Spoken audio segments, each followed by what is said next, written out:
아직 의결 정족수가 채워지지 않은 것 같다. 빨리 국회 문을 부수고 들어가서 안에 있는 인원들을 밖으로 끄집어내라. 만약에 전하 장관이 의원을 끄집어내라는 취지의 얘기를 했다면 그냥 즉각 우리 병력으로는 불가능합니다라고 얘기하는 게 상식이지, 그거를 묵묵부답을 해놓고 국회든지 또는 뭐 법정이라든지 이런 데 나와서 이렇게 또 수사기관에서 진술을 하거나 이런 적이 있어요, 경험이?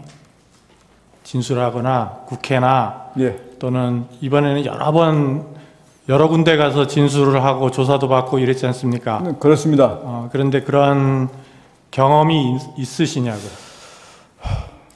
생전에 처음입니다. 예. 지금 증인이 아까 계속 이제 반대신문에서 그런 얘기들을 하는 게 증인의 진술이 조금 달라진다. 예? 처음에는 한 번이라 그랬다가 나중에 두 번이라 그랬다가 뭐 이렇게 달라진다. 그리고 처음에는 뭐 사람이라 그랬다가 뭐 나중에 의원이라 그랬다가 또 데리고 나와라 그랬다가 끄집어내라 그랬다가 막 이런 것들이 지금 혼재가 돼 있어요. 그게 왜 그러냐면 이 법률가들은 그 말이 움직이는 것에 따라서 신빙성을 다시 판단하기 때문입니다. 말이 달라지니까. 그래서 이제 증인은 아까 그것을 순화시켜서 직접 말하기가 어렵기 때문에 그거를 좀 톤 다운을 시켜서 얘기한 거다. 그리고 자수서도 그렇고 그렇지만 실질적으로는 그렇지 않다. 이제 이러니까 말이 달라지니까 자꾸 문제가 되는 거예요. 그러니까 몇 번 이제 답을 하시긴 하셨는데 명확하게 지금 다시 한번 확인하겠습니다. 그러니까 증인의 생각이나 해석 이런 걸 다 빼고 나는 이렇게 생각했습니다. 또는 나는 이렇게 받아들였습니다를 다 빼고 오로지 들은 얘기가 정확치 않으면 정확치 않다 그러고 정확하면 정확하다고 하고 이렇게 말씀해 보세요. 예, 알겠습니다. 아직 국회 내에 의결 정석수가 안 채워진 것 같다. 맞습니다. 정확합니까? 예. 150명 얘기했습니까? 150명 당시에는 제가 기억이 그때 12월 3일 당시에는 150명이라는 기억이 제가 없었는데 나중에 제가 그 말을 했다고 누가 이렇게 얘기를 해줘서 150명이라는 상황을 다시 인식했습니다.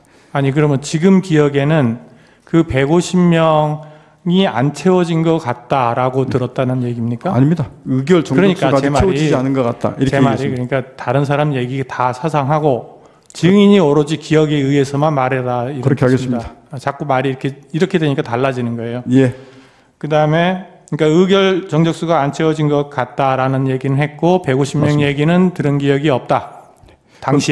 당시에는 그 12월 3일 당시에는 제가 경황이 없어서 그 부분 이후에 제가 말한 걸 제가 들었습니다. 다른 확인했습니다. 사람한테 들었다는 얘기지 예. 증인의 기억에는 없다는 말이잖아요. 예, 그때 당시는 그렇습니다.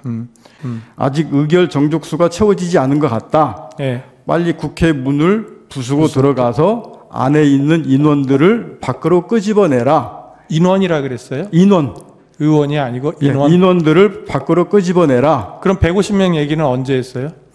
150명 얘기는 이제 이건 대통령 얘기가 아닙니다. 그건 아니, 자꾸 이러잖아요. 말이 달라지잖아요. 아까 분명히 대통령으로부터 들었냐라고 했더니 150명 들은 기억이 생각났다. 나중에 얘기를 들어보니. 그거는 김용현 전 장관 얘기하고 하면서 했던 거. 대통령이 어디건 제가 방금 말했던 세 마디 줄 그게. 그러면 150명 이야기는 들은 바는 없습니까? 예, 그때 당시 나중에 제가 듣고 기억했다고 방금 말씀드렸지 않습니까?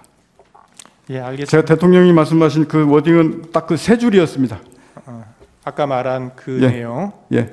제가 엊그제도 수방사령관하고 또 조지호 경찰청장 또 특전사령관에게 전화한 것은 당시 TV 화면으로 국회 상황이 굉장히 혼잡하고 수천 명이 들어가 있는 상황이라서 현장의 이런 상황 또 안전 문제 이런 것에 대해서 확인하기 위해서 전화를 했고 보고를 좀 받다가 우리 사령관은 지금 어디 있습니까? 하니까 저는 지금 지휘통제실 지통실에 있습니다 해서 그러면 화상으로 보는 거군요 하고 수고하라고 저는 전화를 바로 끊었습니다.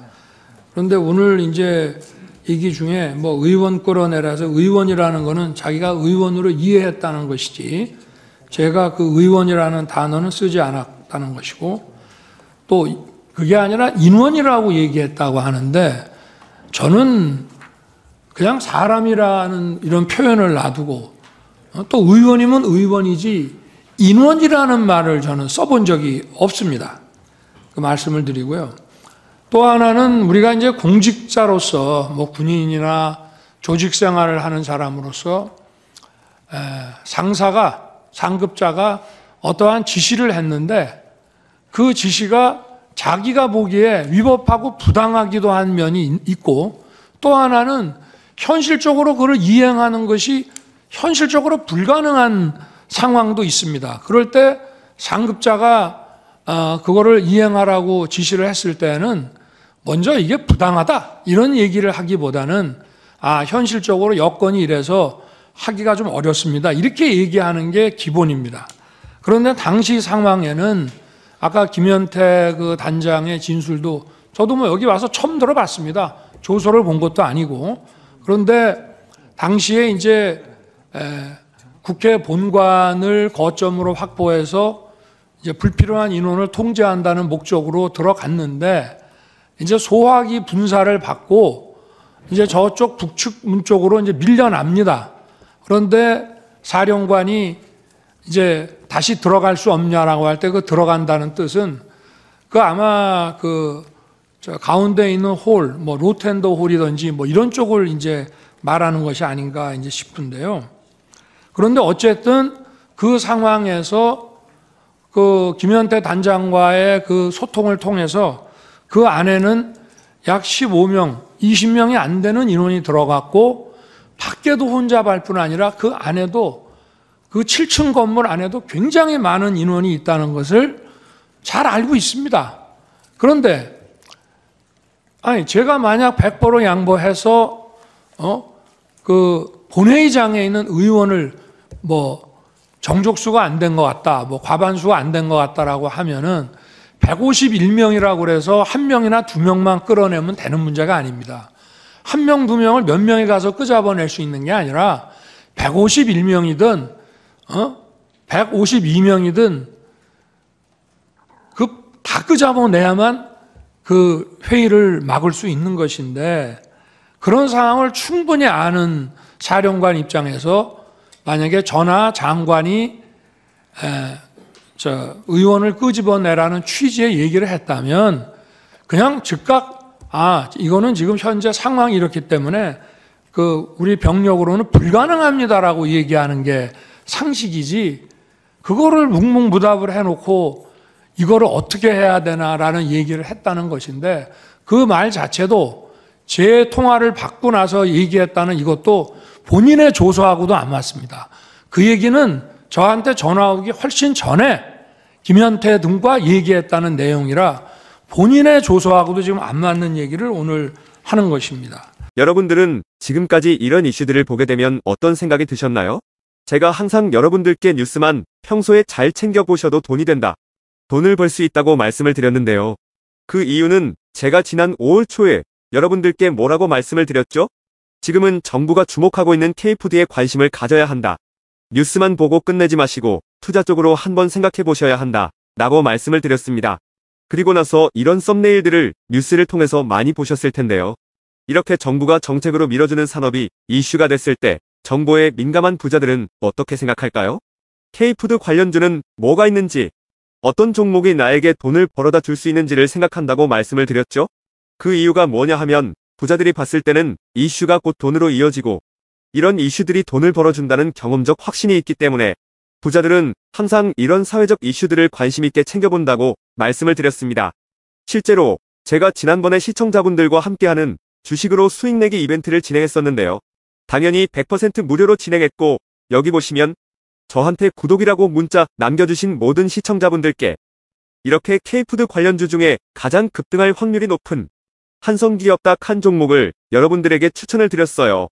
그러면서 여기 나와 있는 대로 정확하게 얼마에 사야 하는지, 그리고 어느 정도 올랐을 때 팔아야 하는지 이런 부분들까지 자세하게 알려드렸었는데 결과가 어떻게 되었죠? 오른쪽을 보시면 아시겠지만 제가 5월 2일에 문자로 이 한성기업을 소개해드리고 나서 주가가 이렇게 2배 넘게 급등이 나왔다. 그래서 당시에도 굉장히 많은 분들이 제가 드린 한성기업으로 수익을 내셨을 텐데요. 다시 한번 축하드린다고 말씀을 드리고 이번에도 마찬가지입니다. 최근에 정부가 집중적으로 밀고 있는 산업이 해외 건설 시장이고 그 중에서도 K신도시에 대한 관심도가 계속해서 높아지고 있기 때문에 관련 종목들이 부각받을 수밖에 없다. 그 중에서도 정부가 가장 핵심적으로 밀어줄 것으로 예상되는 K신도시 대장주 한 종목에 돈이 몰릴 것이다. 당연히 우리가 이쪽으로 생각해야 한다는 겁니다. 그래서 이번에도 지난번과 똑같이 저에게 신청이라고 문자 보내주시면 정부가 강력하게 추진할 것으로 예상되는 K신도시 정책주 중에 앞으로 대장주 역할을 하면서 주가가 가장 크게 급등할 한 종목을 구독자분들에게 문자로 종목명과 사고 파는 시점을 모두 알려드리겠습니다. 그래서 여러분들이 주식으로 돈 버는 연습을 한번 해보시라 이렇게 말씀을 드리고 지금 이 영상을 보시는 시청자분들 중에 나도 이번 종목이 궁금하다 하시는 분들은 누구나 상관없이 그리고 어느 시간대나 상관없이 부담없이 이렇게 상단에 제 번호를 항상 남겨놓고 있습니다. 제 번호 010-4406-8870번으로 저에게 지난번처럼 신청이라고 문자 보내주시면 제가 이번에도 똑같이 무료 추천 급등주 문자를 보내드리겠습니다. 이해되시죠? 그래서 제 번호 010-4406-8870번으로 신청이라고 문자 보내주시면 여러분들이 직접 이슈를 통해서 돈 버는 연습을 해보실 수가 있는 거고 제가 돈을 받는 것도 아니고 투자를 대신해드리는 것도 아니기 때문에 부담없이 신청해주시면 되는 겁니다. 그리고 수익이 나면 저는 다른 것은 바라지 않습니다. 제 채널에 구독, 좋아요 한 번씩만 눌러주시면 감사하겠습니다.